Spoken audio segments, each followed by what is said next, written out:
So hello विद्यार्थी मित्रांनो, स्वागत आहे तुमचं जीटी इंजिनिअरिंग अकॅडमी या युट्यूब चॅनलवर. मी गोकुळ टेकाळे आणि आज आपण diploma second year mechanical branch आणि सिव्हिल ब्रांच त्यांचा जो सब्जेक्ट आहे स्ट्रेंथ ऑफ मटेरियल सॉम या सब्जेक्टचा unit number 1 moment of inertia त्याचा लेक्चर नंबर 3 आहे.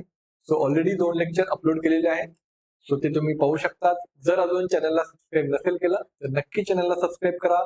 त्यासोबतच लाईक करा आणि तुमच्या अनऑफिशियल डिव्हिजन ग्रुपमध्ये अनऑफिशियल कॉलेज ग्रुप्समध्ये हा व्हिडिओची लिंक नक्की सेंड करा, जेणेकरून मॅक्सिमम विद्यार्थ्यांपर्यंत हा व्हिडिओ पोहोचेल. आणि आपला व्हॉट्सअप ग्रुप आहे तो जॉईन करायला विसरू नका. त्यासोबतच जर तुम्हाला स्ट्रेंथ ऑफ मटेरियल सॉम या सब्जेक्टचा कोर्स पाहिजे असेल तर डिस्क्रिप्शन बॉक्समध्ये लिंक दिलेली आहे जीटी इंजिनिअरिंग अकॅडमी ऍप्लिकेशनची. त्यावर जा, तुम्हाला तो कोर्स भेटेल आणि जर तुम्हाला आवडला तर तुमची रिक्वायरमेंट असेल तर नक्की तुम्ही त्यातून प्रिपरेशन करू शकता आणि चांगल्या मार्कने हा पेपर क्लिअर करू शकता. सो चला आता आपण बघूयात. मोमेंट ऑफ इनर्शिया फाइंड करायचं आपल्याला. Calculate the moment of inertia of a hollow rectangle. Hollow बोले तो पोकळ. सो पोकळ म्हणजे 2 डायमेन्शन आहेत त्याला, एक इंटरनल एक external. About and axis passing through base 200 mm size. So 200 mm बेसच्या साईजला आपल्याला काय करायचं आहे, मोमेंट ऑफ इनर्शिया फाइंड करायचं आहे. It has following details. त्यांनी डिटेल्स दिले बघा. इंटरनल डायमेन्शन दिली आहे 160. इंटरनल डायमेन्शन किती दिलेले आहे, इंटरनल डायमेन्शन दिलेले आहे 160 mm इंटू 260 mm. 160 इंटू 260 म्हणजे असा पाहिजे का, 160 छोटा 260 मोठा. ठीक आहे. नंतर पुढे काय, आणि बेस दिलाय, एक्सटर्नल डायमेन्शन दिले 200 and 300. सो 200 याच्यापेक्षा मोठा पाहिजे आणि 300 म्हणजे त्याच्यापेक्षा मोठा पाहिजे. बरोबर आहे का? ओके, तर हा असा पाहिजे. चला मी काढलेला आहे आता एक्सटर्नल आणि इंटरनल. थोडाफार पुढे मागे होऊ शकतो पण डायमेन्शन समजून घ्या. चला तर इथे इंटरनल डायमेन्शन किती आहे, 160 mm. हा आहे 160 mm. हा आहे 260 mm.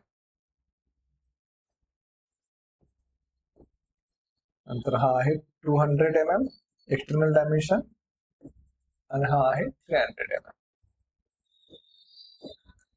ठीक आहे. तर गिवन मध्ये काय काय येईल, गिवन मध्ये काय काय येणार सांगा. गिवन मध्ये येणार इंटरनल डायमेन्शन म्हणजे स्मॉल बी, तो आहे स्मॉल बी किती आहे, स्मॉल बी आहे 160 mm. नंतर स्मॉल डी आहे म्हणजेच हा डेप्थ 260 mm. नंतर कॅपिटल बी आहे 200 mm आणि कॅपिटल डी आहे 300 mm. थोडक्यात काय, इंटरनल डायमेन्शन जे असतात ते आपण स्मॉलने दाखवतो, बी बी डी बी डी.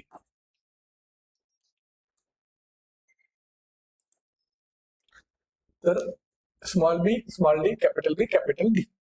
ठीक आहे. तर हे झालं आपलं गिवन पार्ट. आता गिवन पार्ट नंतर आपल्याला विचारलं आहे मोमेंट ऑफ इनर्शिया, तर तो कसा असेल बघा. मोमेंट ऑफ इनर्शिया आपल्याला फाइंड करायचा आहे. तर कसा असेल मोमेंट ऑफ इनर्शिया, तर गिवन मी इथे लिहिला. ठीक आहे. पुढे आता काय करायचंय, आपल्याला कोणत्या पॉइंट साठी विचारलं आहे, आपल्याला विचारलं आहे 200 mm साइड साठी. So base 200 mm. तर आपल्याला कुठे इथे फाइंड करायचं आहे. इथे काय फाइंड करायचं आपल्याला, मोमेंट ऑफ इनर्शिया फाइंड करायचा आहे. तर मग आपला सीजी जो असणार तो हॉरिझॉन्टल असणार, कारण की हॉरिझॉन्टल ऍक्सिसला हॉरिझॉन्टल साइडला आपल्याला एम आय फाइंड करायचा आहे मोमेंट ऑफ इनर्शिया. तर हा काय असणार, सीजी. सीजी बोले तो सेंट्रोइडल ऍक्सिस किंवा सेंटर ऑफ ग्रॅव्हिटी. ठीक आहे. तर आपल्याला हा डिस्टन्स किती असणार, मग हा डिस्टन्स असणार एच. हा डिस्टन्स किती असणार, एच असणार. तर हा डिस्टन्स आपल्याला फाइंड करायचा आहे. तर तो कसा असेल, हा डिस्टन्स कसा येणार, टोटल डी लेंथ आहे 300, त्याचा हाफ करायचा, आपल्याला काय भेटेल, एच भेटेल. So H is equal to 300 divide by 2 म्हणजे तो येईल 150 mm. ठीक आहे. नंतर एरिया काय येईल, capital B D minus small B D म्हणजे external minus internal. Capital bidi 200 into 300, 200 into 300 minus 160 into 260, 160 into 260.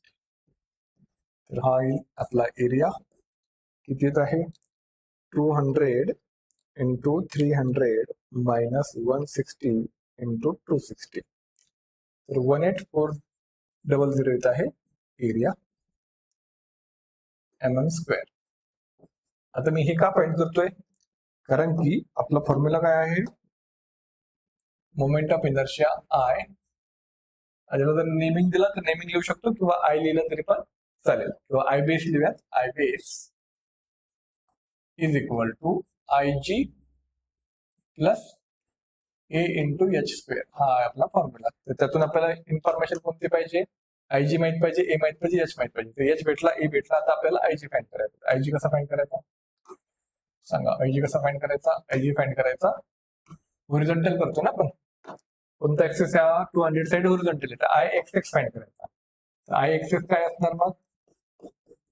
Capital B D cube minus small B D cube divide by 12. तो काय असतो? तो आहे आपला आय एक्स एक्स फॉलो साठी फॉर्म्युला. त्यामध्ये value put करायच्या. फक्त व्हॅल्यू पुट केल्या की डायरेक्टली आन्सर भेटेल, आणि डायरेक्टली आन्सर भेटला की आपल्याला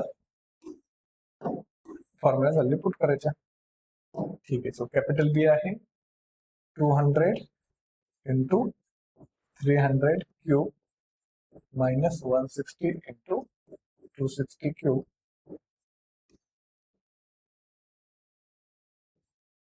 डिवाइड बाय 12. तर याचा किती आन्सर येत आहे? आय एक्स एक्स म्हणजे काय? आय जी आहे. काय आहे? आय जी. चला किती येते आन्सर बघा. 200 इंटू 300 चा क्यूब मायनस 160 इंटू 260 चा क्यूब डिवाइड बाय 12. तर याचा आन्सर येत आहे 2156533 इंटू 10⁶ mm पॉवर 4. आता फक्त या फॉर्म्युला व्हॅल्यू पुट करा. हा जो फॉर्म्युला आहे यामध्ये आपल्याला काय करायचे आहे? व्हॅल्यू पुट करायचे आहे.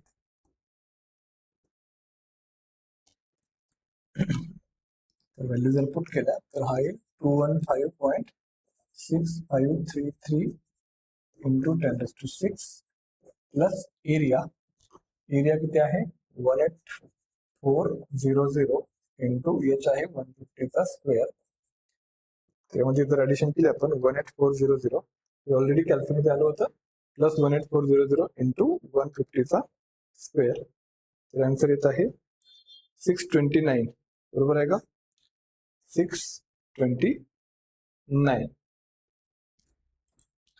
सो आन्सर आहे 629.6533 इंटू 10⁶ mm पॉवर 4. सिंपल आहे बघा. ज्या आपल्याला साईडसाठी विचारलं याला आउटसाइड किंवा बेस किंवा बॉटम साइड बोलतात. तर आडवे साइड असेल तर आपल्याला मोमेंट ऑफ इनर्शिया फाइंड करायचा आहे. तर ऍक्सिस आपला सेंट्रल ऍक्सिस आडवा म्हणजे होरिझॉन्टल पाहिजे. आणि या दोन ऍक्सिस मधील डिस्टन्स म्हणजे याचे असतो. बाकी एरिया आपल्याला माहिती आहे. आय बेस जर होरिझॉन्टल आहे तर आय एक्स एक्स येणार, व्हर्टिकल असेल तर आय वाय येणार. आणि या फॉर्म्युलेमध्ये व्हॅल्यू पुट करायची. सिंपल. चला तर नेक्स्ट बघूया. Calculate the moment of inertia of hollow rectangular about an axis passing through the bottom side. Bottom side विचारली म्हणजे इथे पण सेमच कन्सेप्ट यूज करायचा आहे. तर बघा याची साईज किती आहे? याची साईज आहे आउटर डायमेन्शन दिलं 300 450. इनर डायमेन्शन आधी आपण फाइंड करूयात. जास्त डिफरन्स आहे का? ठीक आहे.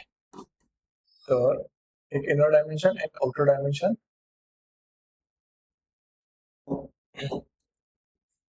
ठीक आहे. तर मग इनर डायमेन्शन किती आहेत? 300 450. आउटर डायमेन्शन आहे 300 आणि 450 mm. हा झाला आउटर डायमेन्शन. इनर डायमेन्शन आहे 200 mm आणि 350 mm. 350 mm. ठीक आहे. ठीक आहे झालं. ठीक आहे, याला पण असंच ठेवूया. तर मग आता गिवन मध्ये काय येणार? गिवन मध्ये काय येणार? कॅपिटल बी, कॅपिटल बी येणार 300 mm, कॅपिटल डी येणार डेप्थ 450 mm,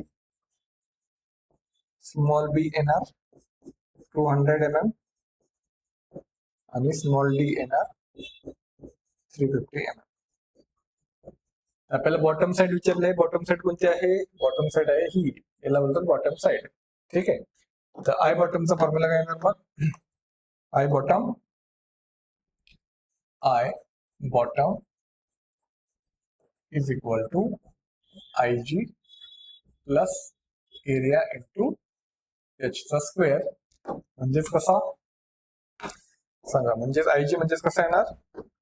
आय जी येणार हॉरिझॉन्टल, म्हणजेच I X x plus area into H square.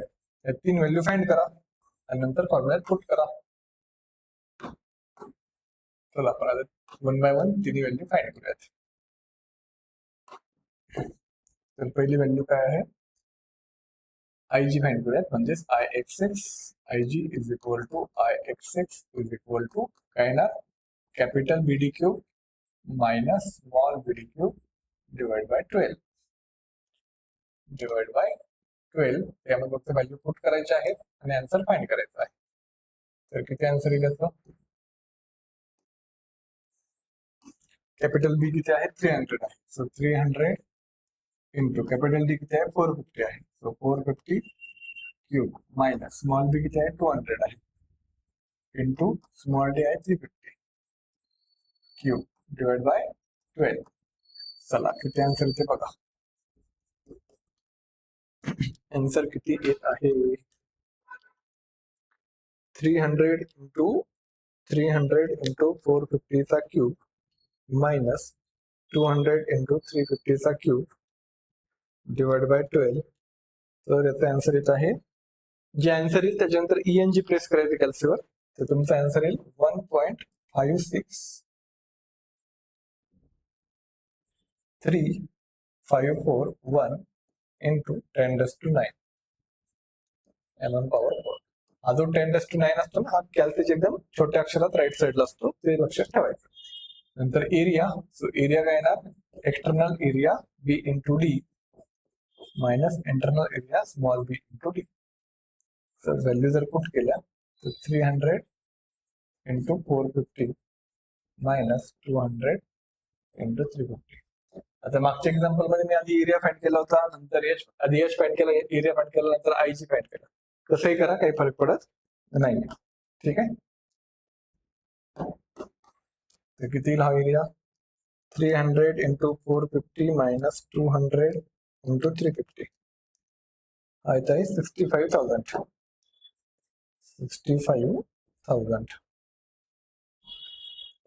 mm square. Area भेटला. नंतर एच फाइंड करा. एच काय येणार? Overall depth. हा जो टोटल आहे सेंट्रोइडल कुठे येणार? सेंट्रोइडल मध्ये हॉरिझॉन्टल.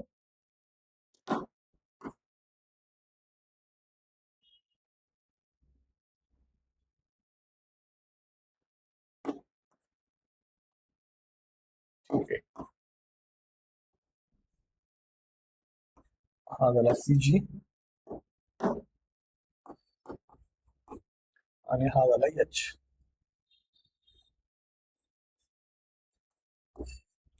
तर H किती येणार? 450 डिवाइड बाय 2 म्हणजेच 225. बरोबर का? 225 mm. आता या फॉर्म्युल्यात व्हॅल्यू पुट करा फक्त. यात व्हॅल्यू पुट केलं की डायरेक्टली आपला आन्सर.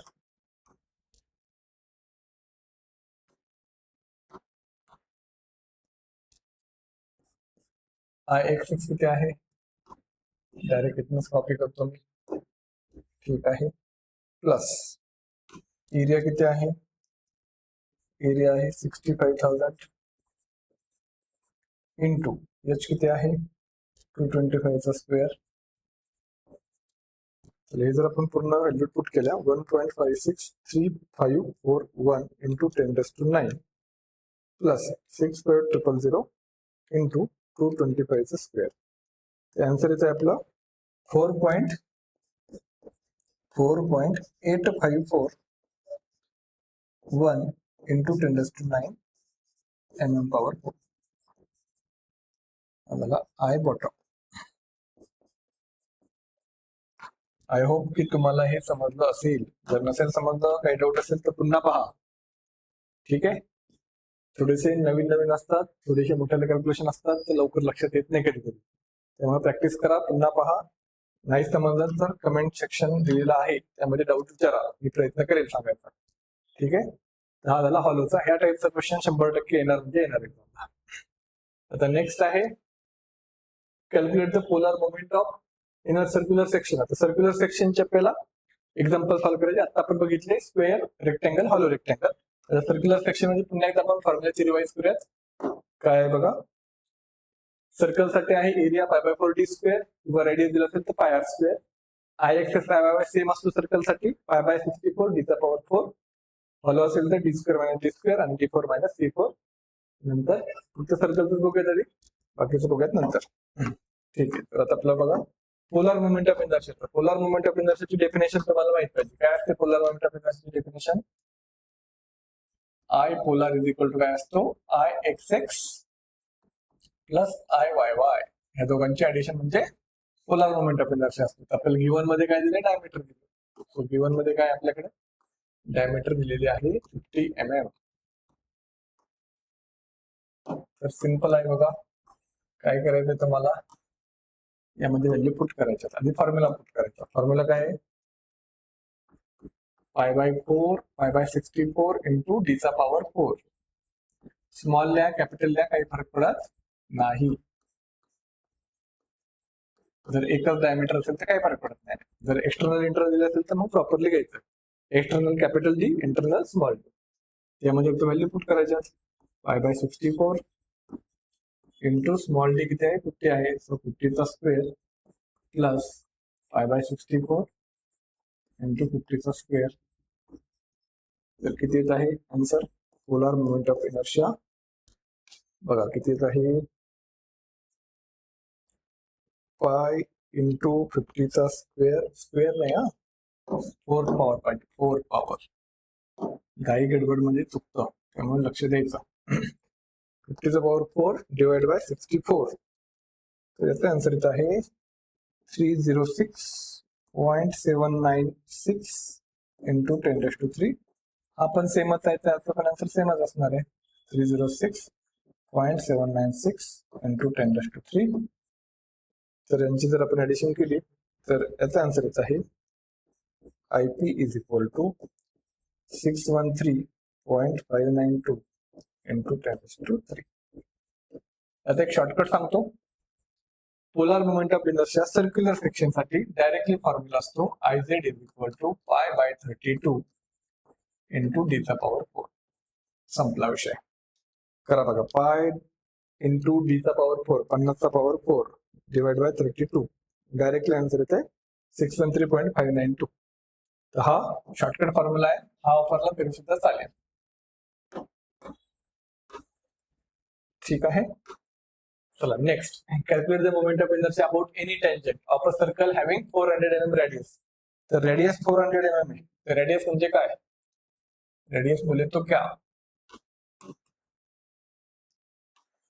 त्याचं सेंटर कुठे असणार, किती असणार? ही असते रेडियस. ही झाली radius. R is equal to 400 mm. So diameter काय असते? स्मॉल डी लिहितो. डायमीटर काय असते? 2 टाइम्स रेडियस असते. 2 टाइम्स रेडियस. हा आणि हा असा 2 वेळा. सो डायमीटर किती येणार मग? डायमीटर येणार 2 इंटू 400 म्हणजेच किती? डायमीटर येणार 800 mm. आले लक्षात? आपल्याला काय विचारलं? Moment of inertia about any tangent विचारलाय. तर कुठे टेंजेंट म्हणजे काय? हा असतो टेंजेंट. हा काय असणार? टेंजेंट. हा झाला AB, लिहितो मी टेंजेंट.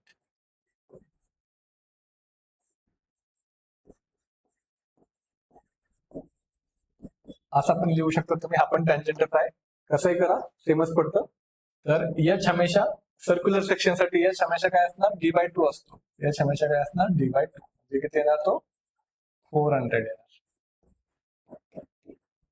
400 येणार. नंतर सर्क्युलर सेक्शन साठी आय एक्स एक्स आणि आय वाय दोन्ही पण सेम असतात. तर मग I X X is equal to I Y Y. त्याच्या दिली तुम्ही आय जी हा सेमच राहणार. तर किती येणार मग हा येणार π/64 इंटू डीचा पॉवर 4 म्हणजेच येणार π/64 इंटू 800चा पॉवर 4. किती आन्सर येत आहे π/64 इंटू 800चा पॉवर 4. तर याचा आन्सर येत आहे अराउंड मोमेंट ऑफ इनर्शिया विचारलाय ना आपल्याला आय ए बी किंवा आय टँजंट. हा ठीक आहे. आधी आय जी फाइंड करतोय मी. तर मग पाय इंटू 800चा पॉवर 4 डिवाइड बाय 64. तर याचा आन्सर आहे 2.01 इंटू 10⁹ 2.0106 इंटू 10⁻10. बरोबर आहे का 2.2.2.2. Yes 2.01 into 10⁻10 mm power 4. ठीक आहे. आता मग आपल्याला फॉर्म्युला कोणता वापरायचा आहे. इथे आपल्याला आय ए बी किंवा आय टँजंट विचारलाय म्हणजेच आय ए बी विचारलाय. तर मग काय फॉर्म्युला येणार I G plus area into H चा स्क्वेअर. एरिया बाकी आपला काढायचा. सो एरिया काय येणार area area area area is equal to π/4 into D square. तर एरिया येईल आपला π/4 इंटू डी किती आहे 800 आहे. सो 800चा स्क्वेअर. तर एरियाची व्हॅल्यू किती येत आहे पाय इंटू 800चा square divide by 4. 502 into 10⁻3 502.65 into 10⁻3 mm square हा झाला एरिया. ठीक आहे. तर मग काय करायचं बरं आता यामध्ये व्हॅल्यू पुट करायच्या. बट आपण खूपच अस्ताव्यस्त लिहिलेलं आहे. त्याला जर आपण प्रॉपरली करूयात. मी घेतो इथे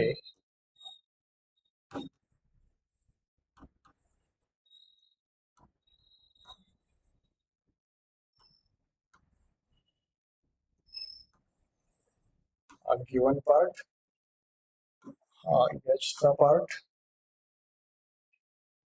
आणि हा एरियाचा पार्ट.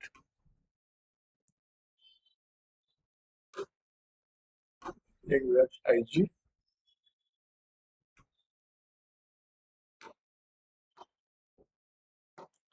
आणि मग पुढे